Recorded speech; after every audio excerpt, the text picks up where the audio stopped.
All right, so today I'm going to tell you the difference between the Igbos and the Hausas. I'll tell you the difference between the Easterners and the Northerners. See.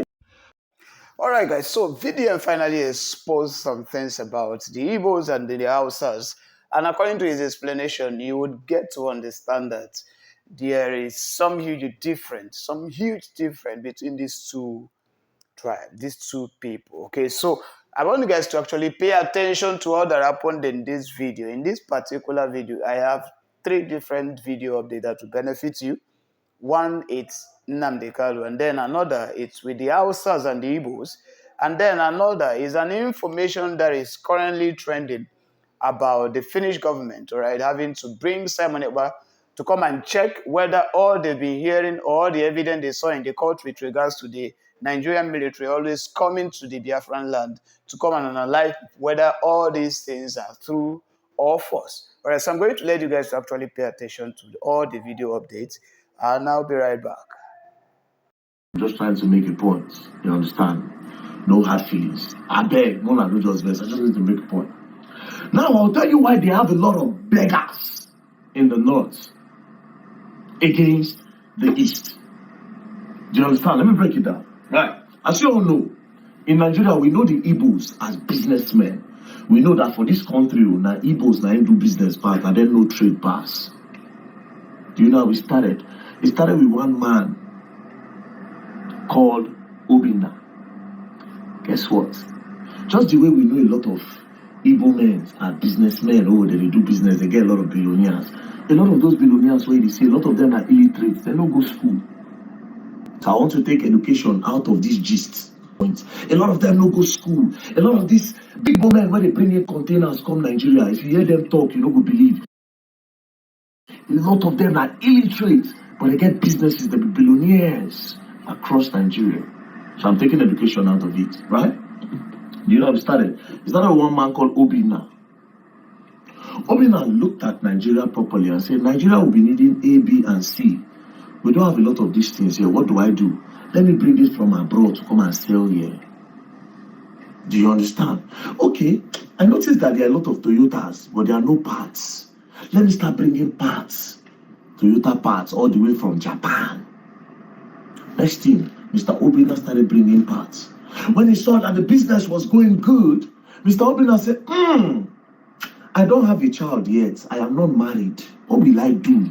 I need somebody to help me. Oh, Mazi Inanna, my kingsman. He has a son. His name is Chikodi. Let me bring Chikodi. Chikodi Bata Lagos. That's how Chikodi Bata Lagos. Chikodi came as a young boy. He started following Mr. Obinna to do business. After a few years, Chikodi became a man. Mr. Obinna said, it's now time to empower you. Mr. Obinna said, let's do freedom. He gave Chikodi 5 million naira and told Chikodi, I have secured this line. A lot of people come from Abuja to come and buy parts. You know what you do, Chikodi? Go to Abuja and go to Apo Mechanic Village. I'll be sending you goods because you don't have much yet. That 5 million is the startup point. I will send you goods. When you sell, we'll share the profits because you need to stand on your own. And this is how from there Chikodi became a man and started doing business. From there Chikodi brought Chinechirim, and that was how everything spread. The Igbos now started doing it across Nigeria. The thing spread, boom, everywhere. Do you understand? This is how the Igbos, next thing, they empowered themselves. I'm coming. Now let's go to the north. The Northerners, again, they also have a lot of illiterates. That's why I say we take education out of this. And they also have some billionaires, because all of them look daft. They get somewhere to say they don't socialize. They started business. But unlike the Easterners, do you know what they do? There's Mr. Adamu, that's a big businessman who is the farmer. Because they do a lot of farming in the north. A lot of the food that you eat come from the north. Do you understand? Now, this man started supplying foodstuffs. And he said, you know what? Hey, Hassan, come and join me. But do you know who Hassan is? Hassan is his son. not someone else's son. Now, when he brings Hassan to protect his empire so that when he's gone, it will continue, it's a chain, family tree. Now, this big billionaire in the north, when he makes a lot of money, do you know what he does? Hungry, a lot of them are beggars. He comes, he shares money to them, give them materials and all. That's why politicians capitalize on the north more, because they have a lot of beggars. But this is the difference. A lot of billionaires in the north, they do charity, while a lot of Easterners, they do empowerment. They bring in their brothers to come and learn work. Before you know it, they don't spread. But in the north, it's different. They do sadaka, they do charity. That's why they have a lot of beggars in the north against the east. As a matter of fact, if you calculate all the beggars in the eastern region, you know reach one state for north. Do you know the irony of it all? Is that most of the beggars when they day east, they come from the north. That, my friends, is the difference between empowerment and charity. Now let's go and look at the dictionary meaning between the both of them. Now the dictionary meaning between the both of them is this, right? What is charity? Charity is a voluntary giving of help, typically in form of money, goods, and services to those in need. That is what they do in the north. That's why they have a lot of beggars, a lot of poor people. Because charity is breeze. Charity is a breeze. As you give them their chop, you don't go. As you give them the money, they spend, you don't go. Now let's go to empowerment, what is done in the east. Authority, empowerment is the authority or power given to someone to do something. By bringing Mazi Nnamdi's son to come and learn trade, he has empowered Mazi Nnamdi's son. He has given him the authority to see beyond. Then when it is now time, he will give him power, a startup fund. The Mazi Nnamdi's son, Chikodi, when he becomes a boss, he will now send money to his kinsmen, and that is how he's able to take care of his own family. But in the north, charity cannot take care of those children. That's why a lot of them are beggars.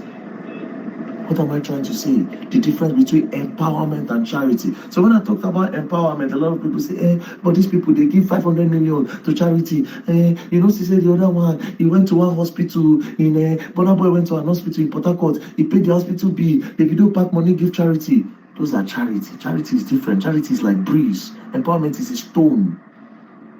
Charity, empowerment, stone. If you throw stone, you go see where they go. But if you don't blow breeze, they don't pour you and make see breeze. That's charity.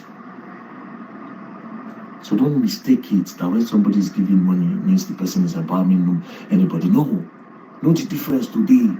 That's why, like I said, the perfect example is the East against the North. Now, before I travel to China, see, China also motivated me more. If I travel to China, I was giving money for people to learn work. But when I go to China, I solidify why I must do it more and more and more. Now, I went to a gadget store in Guangzhou in China.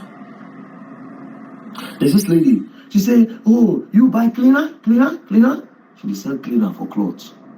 I said, me no want cleaner. She said, oh, buy cleaner. You two, get one free. Two, give you one free. Give you. I said, no. She kept on bugging. Then I brought out 100 RMB and I gave it to her. She brought out the list. She said, oh, I'll give you one free. I said, me no want cleaner, just go. Because I know what makes she disturb me. You know what she do? She said, you no buy me, no want money. Take. I tell my guy, I said, tell her, say I dash am. Do you know what he said? Because he has stayed in China, I said she not go collect. They know they collect free money here. You know why? Because they have the power, they have the substance, they cannot be beggars. Empowerment go a long way. And if you feel that when you don't get them clear, you know anybody, anything, then you are wrong. That's where CSR comes in, corporate social responsibility. We all need to do that to make the country grow. If you feel like you're 1 cent, no need for Nigeria to become a better place, then I laugh at you because you are not even ready. Today, you know the difference between empowerment and charity. Charity is a breeze, empowerment is a rock. News, you can swear to him with Simon Ekpa there. So the headline of this message and also the breaking news is Finland government to visit Southeast with Simon Ekpa. They said glory be to God. He said glory be to God, and he titled it good news. Is this a good news Or as you watch, please drop your opinion at the comment section. Let me allow you to watch the video and hear it from the horse's mouth. We will come back for more discussion, okay? Make sure as you are watching, you are liking, you are sharing, and keep subscribing for more interesting videos. Let's watch the video and we'll come back for more discussion. Information reaching us right now is that Finland government is about to visit Southeast. If you know that you have lost your sister or your brother, make sure you keep the photo for evidence, because Simon Ekpa claimed that Nigeria government always keep people in Southeast, destroy houses, any good property they see there, they make sure they destroy the property. So if you know that you have lost any of your brother or your sister or any of your property, make sure that you keep the evidence, because Finland government is about to visit Southeast. That is the information that are reaching us right now. Thank you very much. Whenever you come across this video, make sure you share it. Welcome to TVC News this hour. The Federal High Court sitting in Abuja was told that the leader of the indigenous people of Biafra, Nnamdi Kanu, allegedly smuggled a radio transmitter into the country, concealing it within household items to evade detection. Testifying as the fourth prosecuting witness, an operative of the DSS told the court that a transmitter was brought into Nigeria without declaration to the Nigeria Customs Service. Senior reporter Celestina Iria has details. Led in evidence by the prosecution counsel Adegboyega Awomolo, the witness stated that Kanu used the transmitter to incite violence and broadcast secessionist messages against the Nigerian state. The court admitted in evidence a certified copy of the search warrant issued by the Ihiala Chief Magistrate Court on October 28, 2015 on a Benjamin Madubagu, whose residence was used to keep the transmitter. A video recording showed Kanu inspecting the smuggled transmitter was also tendered and admitted, despite initial objections by the defense team led by Onechi Ikpeazu. In the video played in open court, Kanu was allegedly seen praising the transmitter as a game changer and referring to it as a nuclear weapon for Biafra. He also reportedly warned residents of the Southeast not to defy IPOB sit-at-home order scheduled for May 31, 2021, threatening violence against violators.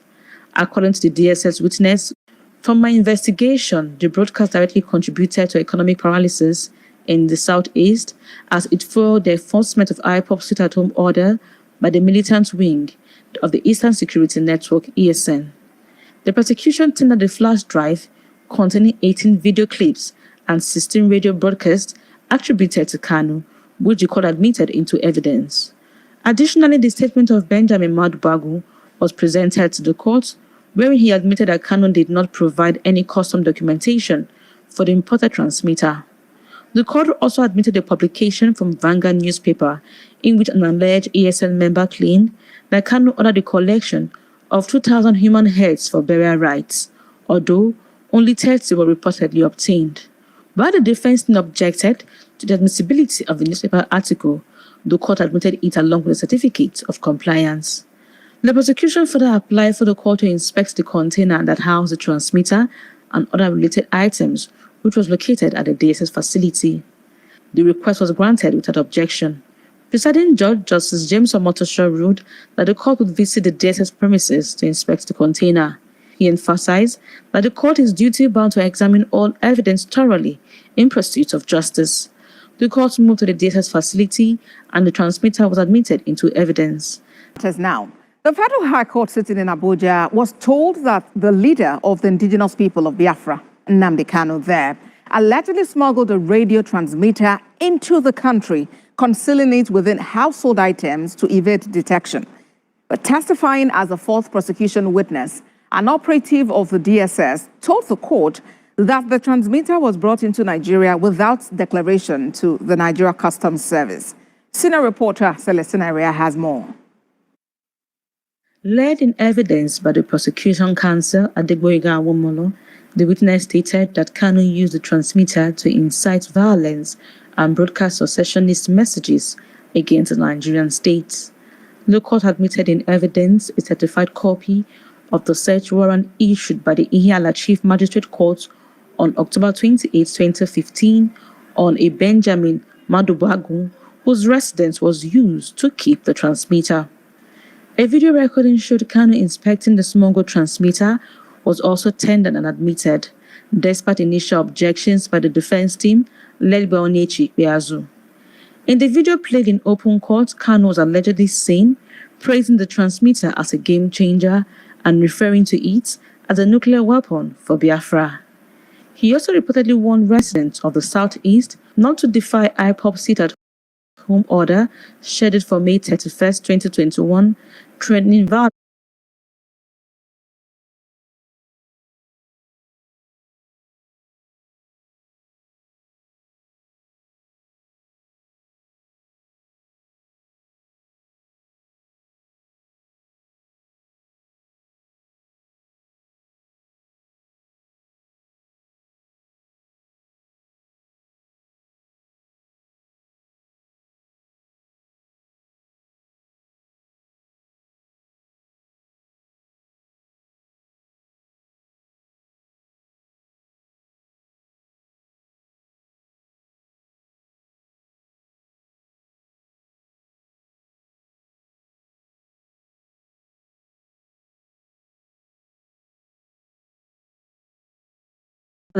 against violators.